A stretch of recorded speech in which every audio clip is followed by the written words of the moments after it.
Why? Because this place is filled with God's presence. Amen. Hallelujah. The Lord is good.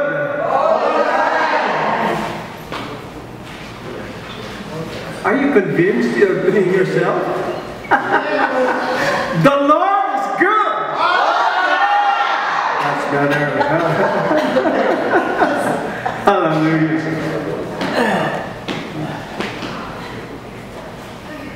Tell your brother next to you or sister next to you, I am amazed at God's goodness at you. I am amazed at God's goodness at you. Hallelujah. You have a very good memory, huh? Hallelujah. Hallelujah. How was your week? Great. Good. I am not convinced yet. Good, but still good.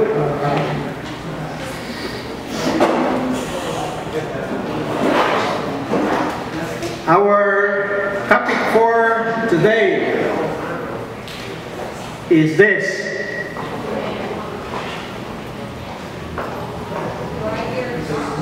Bite your tongue. That's hard.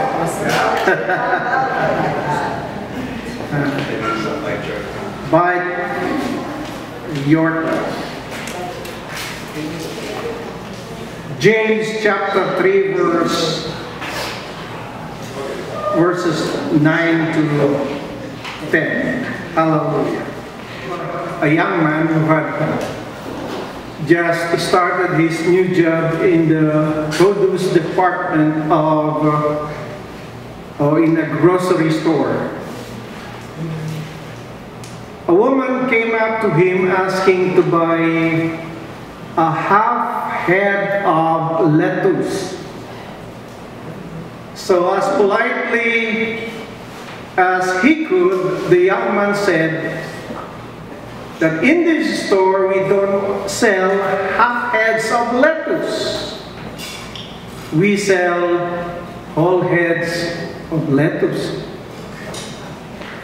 The lady was remarkably persistent, obnoxiously so. And so in the end, he did what any young produce department store lad would do and said, well, let me go back to the manager and talk to him. So the young man shuffles off to find the manager in the back of the store, not realizing that the woman is following him some distance behind. So when this young man gets to the manager and says in frustration, I got this crazy old woman out there who wants to buy a half head of lettuce. Seeing the look of consternation on his manager's face, he realized that the lady was behind him, right? So the lad realizes, of course, that the woman is standing right behind him. So he turns and quick as a whip says, and this nice lady wants to buy the other half.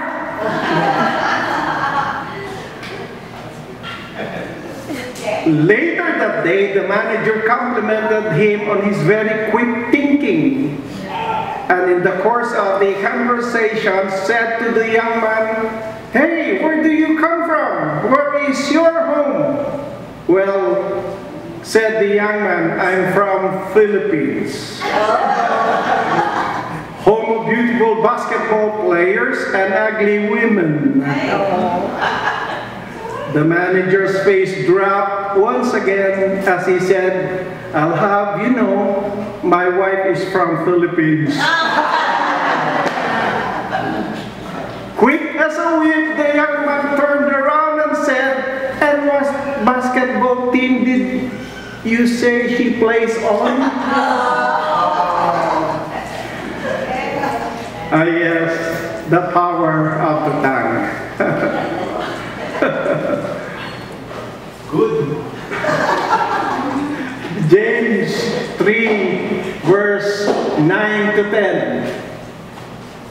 With it, let's all together read it.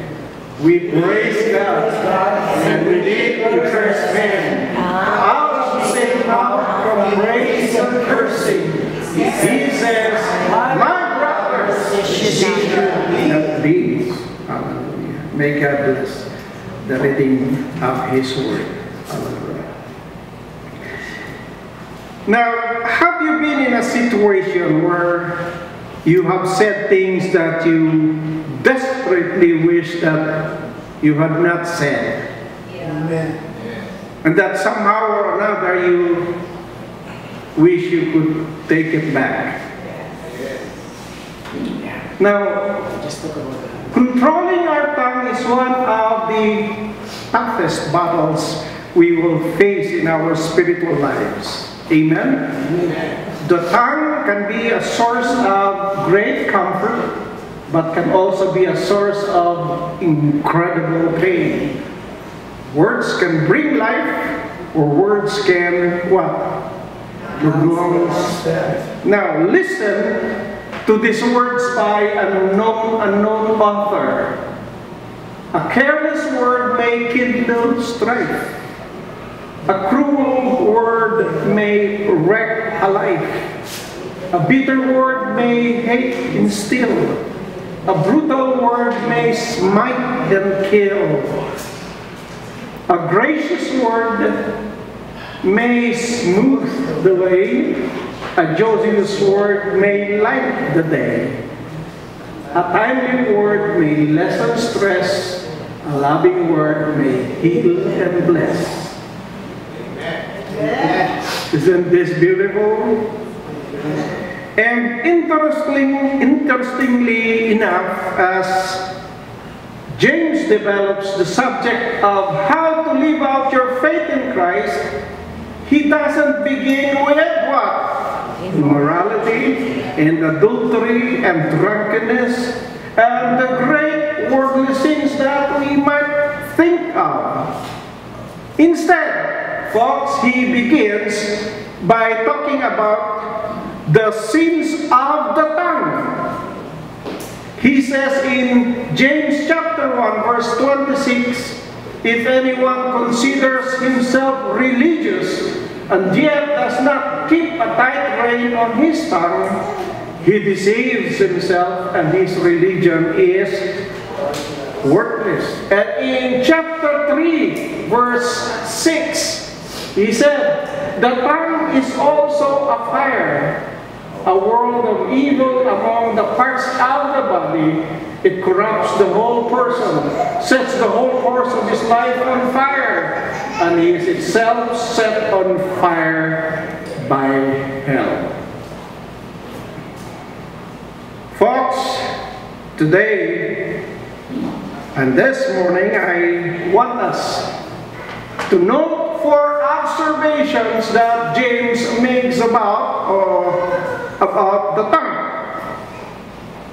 And here's the first. The tongue is but a small member of our body, but has an unusual power. Wow. Verse 5 says, likewise, the tongue is a small part of the body, but it makes great boasts. Now, let us not forget that the tongue, number one, also can bring destruction. Because of, as we have said, the tongue has an unusual power. What power does this bring? It has the power to destroy. Amen? And let's look at the comparison made by James about the tongue.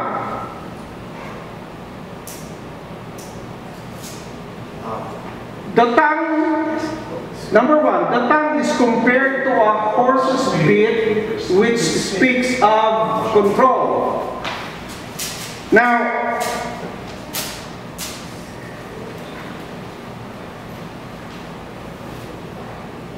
look at the verse itself. Now, if we put bits into the horse's mouth to make them obey us, we guide their whole body as well. Can you show me? This is a horse bit. The one inside here. See? He's writing it, it is on top of his tongue. See, this one? Okay. The harness is put there. So in other words, what am I trying to show here? A bit is too small compared to an Arabian stallion. But the stallion is helpless with it. See? How small is that? This one is so big. And yet, the stallion or the horse can't do anything. My question is this: how do we control people with our words, particularly our kids and wives? How? With words, how do you control them? Do you deliver it softly? Or you deliver it with penetrating eyes, enlarging nose, and high-pitched voice? Palaki nyo nga yung mga ilong nyo. Di ba? If you're hungry, your nose begins to get bigger. I remember that. Because we need more air. Kasi yung heart nagpapump eh. That's why you need air din. Okay. But the eyes, how does it look like? Bigger. No. I heard Sister Rosalie said, sometimes you look like a demon. Okay.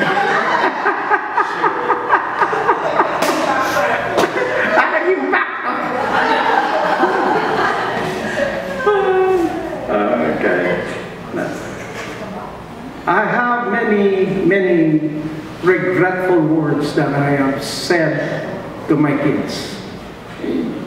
Not because they are bad, but because of the way I have delivered it. Amen? Yeah. Even though it is a nice thing to say something, but how you deliver it is something. And I have. If our lives are simply computers, we can rewind and delete and begin again, right? But life is not like that. That's why we live on God's grace alone. In comparison, why it is destructive is this. The tongue is compared to a sheep's rudder, which speaks of what? Destiny. James chapter 3 verse 4. And look at the sheep. Yes, right. Even though they are so large and are driven by strong winds, they are still directed by a very small rudder, wherever the impulse of the helmsman determines. The Message Bible says, skilled helmsman is translated skilled captain. Okay. Now, can you show me a picture, please? Where is the what's this? The rudder there. The one that, This is not. yeah. This is not. That's a propeller. This is not the rudder. This is the one. The one that's moving like this. See, compared to the big ship, it's just a small one. See? Now, speaking of destiny, the Message Bible says in verse 5, a word out of your mouth may seem of no account, but it can accomplish nearly anything or destroy it. Message Bible, James chapter 3, verse 5. Folks, that is scary. Amen?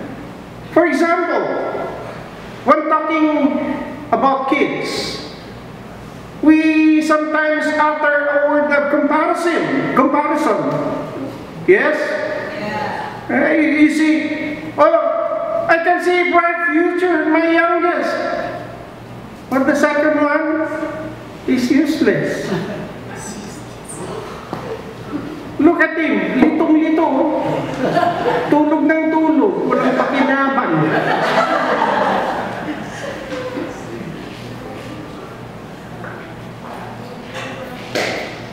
Folks, remember this. Those are not simple words of comparison.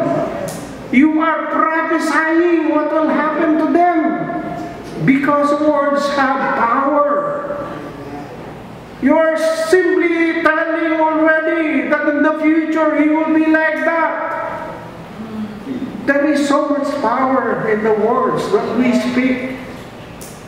Amen? So, if ever we see things like that, don't let it out.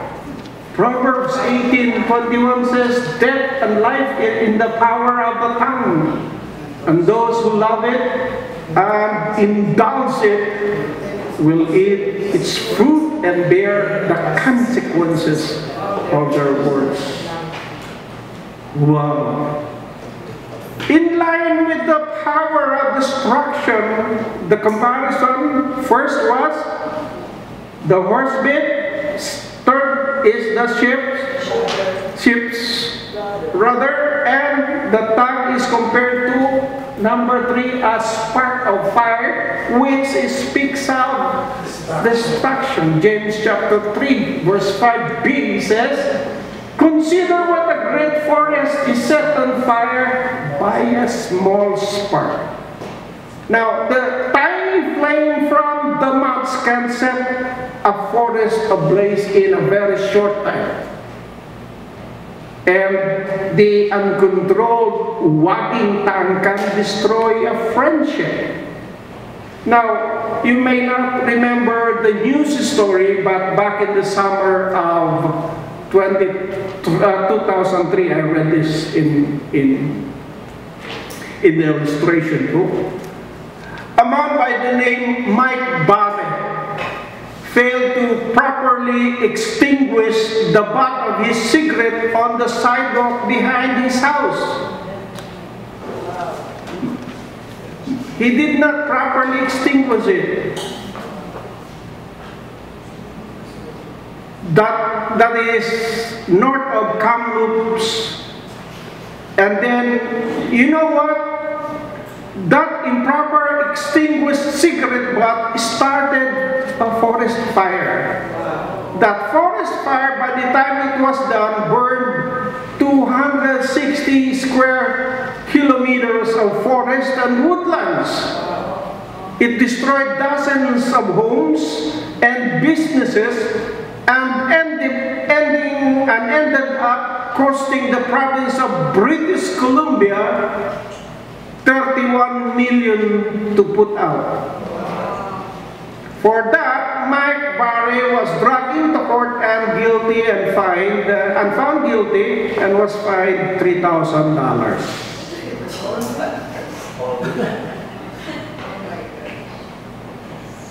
Now, the Bible says it is compared to just a spark of a fire. What destruction can tongue do? What destruction can tongue do? Number 1, it speaks idle or careless words. Matthew chapter 12, verse 26. And I say unto you that every idle word that men shall speak, they shall give account thereof in that is in American Standard Version. Now, the word idle in the Greek means lazy or free from work. Can a word be lazy? It means that every word that speak that doesn't produce some good, we will be held accountable for. Wow. Isn't that beautiful? Wow. That's why the Lord did not create two tongues. Two eyes. Two... This one, yeah, nostrils, huh? 2 ears. But not two, what's this? Two tongues. You might say to the other tongue, you rest, while the other one will talk. See? Again, as I have said, what destruction can the tongue do? Idle. What? What did I say? Careless. Idle and careless words. Number 2, gossips. 1 Timothy chapter 5 verse 13. And with all they learn also to be idle, going about from house to house, and not only idle but tattlers, also and busybodies, speaking things which they ought not. 1 Timothy 5. Now, a person who gossips is the devil's broadcasting station. That's right. Paul describes someone who gossips as a busybody. Someone who doesn't necessarily have a fulfilling life of their own, so they insist on talking and ruining someone else's. Now, how do I know if I am gossiping? Here are 5 practical questions to ask yourself before sharing an information. 1. Is it true? Is it necessary? Is it beneficial? Do I have permission to share? What if you have heard something not good? Then go to the person who said, "Can I say this to others?" Of course, you will not do that, right? Because that's the pleasure of gossiping. Okay, and is my motive pure? Folks, if you can't answer yes to all the 5 questions, give yourself, me, and this church a favor. Keep your mouth shut. That's right. Beautifully said. Bite your tongue. Okay. What else does the tongue? What kind of distraction the tongue do? Not only idle and careless words, gossips. You said that you just shut up. Lies. Okay. There was a Southern comedian by the name of Jerry Clower. Jerry Clower loved the Lord, and he didn't need profanity to be funny, and often shared the Lord with his audience when he performed. Jerry was known to tell stories about the Ledbetter family. And Jerry told the story about Eugene Ledbetter that just liked to lie. One day, the Ledbetter's neighbor's dog had a skin disease. They shaved it down except the head and the tail. So when Eugene saw it, he ran around yelling, "Lion in the yard! Lion in the yard!" So Uncle Versi heard him, so he shouted. And he said, "Go to your room and ask the Lord to forgive you for lying." About 30 minutes later, downstairs, and Uncle Versi said, "Do you feel the Lord has forgiven you for lying?" And Eugene said, "Yes, sir. In fact, he spoke to me." "Oh, what did he say to you?" Uncle Versi said. "Oh, the Lord said it was all right because the first time he saw the dog, he thought it was a lion too." See? He really loved to lie. Now, we laugh at the story, right? But lying is not a laughing matter. Amen? In the eyes of God, it is not a lying matter. In fact, Proverbs chapter 12, verse 22 says, "Lying lips are an abomination to the Lord, but those who deal truthfully are His delight." When we tell a lie, even if we might categorize it as a white lie, it is still an abomination in the sight of the Lord. The word here for abomination in the Hebrew means a disgusting thing. So we can say that lying lips turn God's stomach. It makes God sick. One day when I caught Nico lying to me, I know that he comes home like 3:30 in the afternoon. It's already 6 and he's not yet in the house. So where did you go? He could not answer. So I know that he's trying to answer me that I will not feel bad or get angry.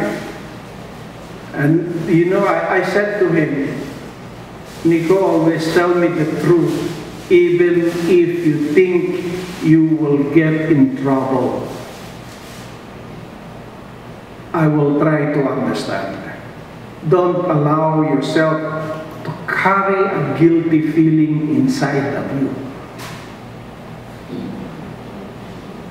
Since then, even though I know it's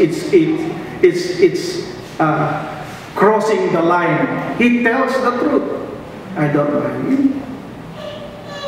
Okay, as long as you tell the truth and be careful and be safe. I love you, baby. Someone who perpetually lies is hard to trust. You believe that? Amen. Always lying. It's very hard to trust that person. Now, the tongue can bring destruction, but the tongue too can bring blessings. Amen?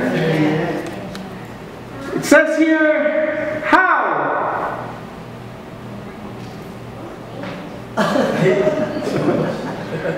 The healing power of the tongue. Proverbs 15 verse 4. A soothing tongue, speaking words that build up and encourage, that's the meaning, is a tree of life. But a perversive tongue, speaking words that overwhelm and depress, crushes the spirit. Amen? Amen. What does it? The tongue not only brings healing, it can bring peaceful power. Proverbs 15:1, a soft and gentle and thoughtful answer turns away wrath. But harsh and painful and careless words stir up anger. Amen? Have you ever talked to your kids in a soft and gentle way? Me before, no. I am always high-pitched. That's why she said, I am traumatized by you, Dad. And I'm not hurt because of what they said, but I am hurt of what I did to them. I hope, I pray that I'll still be given a chance to mend my ways. Amen. So, from that time on, when they said that to me, that was years ago, I changed. I spoke once, in your room, I don't repeat it. Wake up, I don't repeat it, just once. One day, I called them to, what's this? To eat. Let's say, baby, okay. They do not come, I come again. I repeat it this time because it's getting cold. Let's eat, baby. What?